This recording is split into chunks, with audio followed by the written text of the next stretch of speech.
Então nós temos, a partir de Samuel, nós vamos dividir a história da profecia em 4 períodos principais.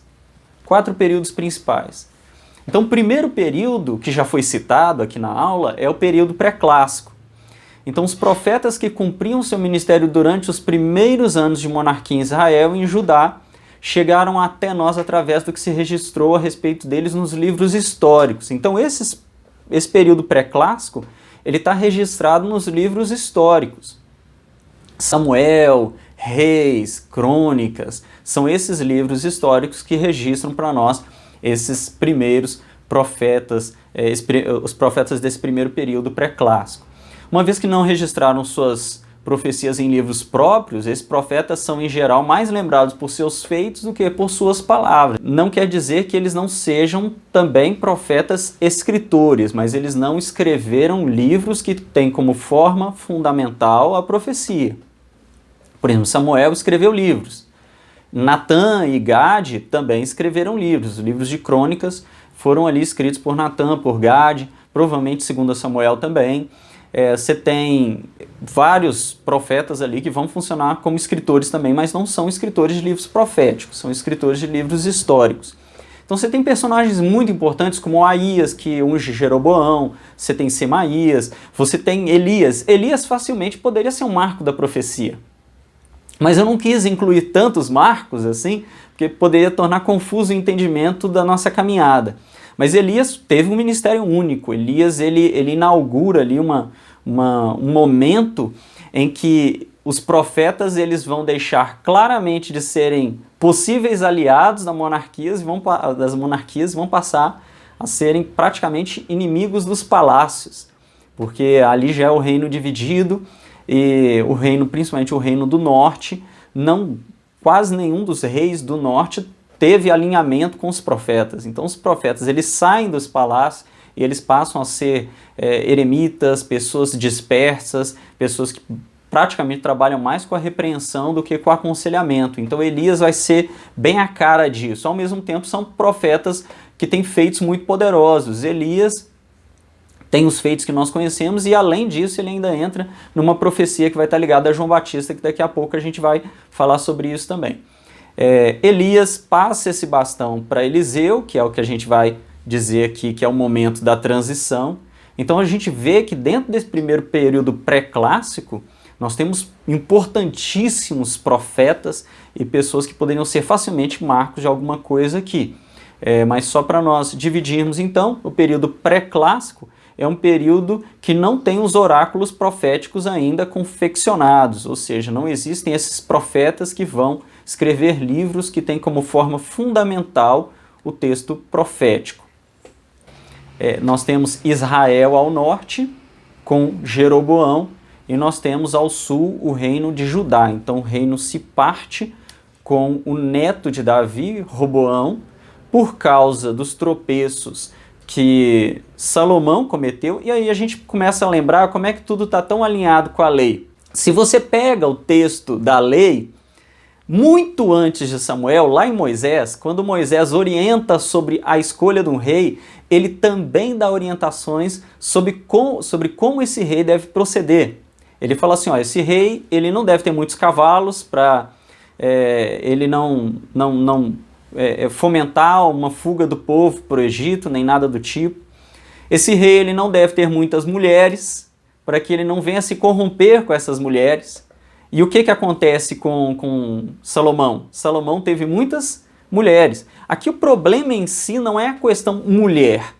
O problema é que os casamentos eles eram formas de aliançar um povo ao outro. E muita gente não entende, fica pensando, poxa, Salomão era mulherengo. Não era questão de Salomão ser mulherengo ou não.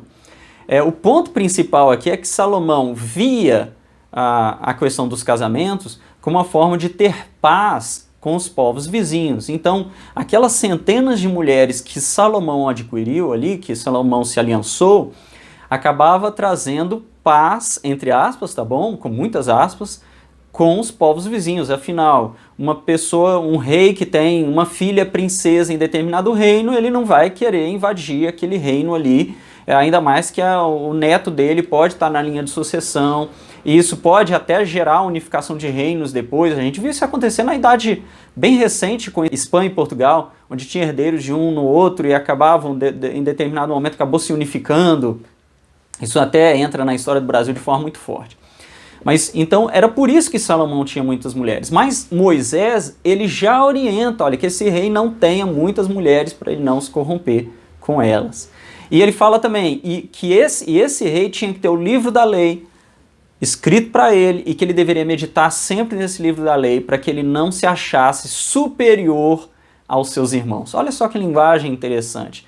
Que o erro de Salomão foi ter se corrompido com as religiões das mulheres que ele tinha. Mas o erro de Roboão foi ter se julgado superior a todo o povo. E ele falou, ó, eu vou ser muito mais opressor do que foi o meu pai. O meu pai não vai ser nada perto da minha mão. A mão do meu pai não vai ser nada perto da minha mão. Então a gente vê que essa arrogância, ela vai partir da falta do estudo da lei, da falta do estudo do texto que Moisés deixa.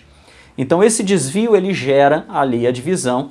E aí a gente vai ter na história da profecia os profetas se dividindo. Você vai ter profetas que vão ficar atuando especificamente no Reino do Norte e profetas que vão atuar especificamente no Reino do Sul. Naturalmente, o Reino do Norte vai ter muito mais trabalho do que o Reino do Sul. O Reino do Norte, que é Israel, é uma coisa interessante que na Bíblia você vai perceber muitas vezes Israel sendo chamada de Efraim. Então é outro nome que a gente tem para Israel, tá bom? Guarda isso, Efraim. Sempre que tem uma profecia contra Efraim, uma profecia contra o reino do norte de Israel.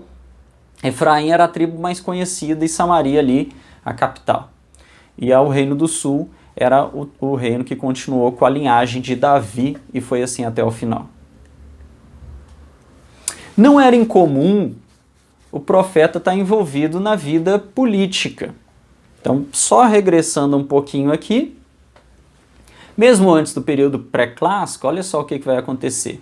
Esses juízes, eles ocupavam cargos, esses profetas ocupavam cargos políticos, militares, e eles geralmente eram chamados de libertadores em tempos de aflição. Eles eram realmente ali líderes na nação, líderes políticos na nação. Quando a mediação ela é fracionada, e aí nós temos a entrada da unção do rei, os profetas, eles não atuam mais dessa forma. Por isso que você não tem juízes depois da monarquia. Então acabam os juízes. Por quê? Porque os profetas, eles não agregam mais essa unção de governo. A unção de governo agora está especificamente com os reis. Então você tem em Israel unificado os profetas atuando muito de forma crítica em orientação. Orientação é aquele profeta do palácio. Você pega, por exemplo, Natã. Quando tem aquela situação do adultério de Davi, Natã está ali no palácio, ele está ali no meio dos reis. Você tem Gade, outros profetas estão ali, o próprio rei Salomão, você vai ter o profeta Natã também se envolvendo ali na unção do rei Salomão, ali dentro do palácio, conversando com a Betseba e tudo mais. Eles estão ali dentro do palácio e dentro do palácio eles exerciam essa função de orientação, de conselho. Então eles faziam parte de um conselho para o rei. Já quando divide os dois reinos, essa função de orientação e conselho, ela ainda existe, tá? Mas ela é muito menor. Você tem ali situações, por exemplo, que o rei de Israel ele deixava de passar por tal lugar porque o profeta avisava ele, olha, vai ter ataque ali, então não passe ali. Eliseu executa isso, mas já começa a ficar muito menor essa participação dos profetas dentro do palácio. Os profetas eles já funcionam muito mais como oposição do que como orientação, do que como conselho. E eles começam então a sofrer perseguição real. Nós tivemos ataques reais antes do reino, com o reino unificado? Nós tivemos ali Saul pontualmente matando os sacerdotes do Senhor, mas era uma coisa muito pontual, eram surtos, né? Mas a partir da divisão dos dois reinos e a partir de linhagens iníquas, principalmente da linhagem de Jeroboão, você vai ter os profetas sendo perseguidos de forma constante pelos próprios reis de Israel e não somente pelos reis, tá?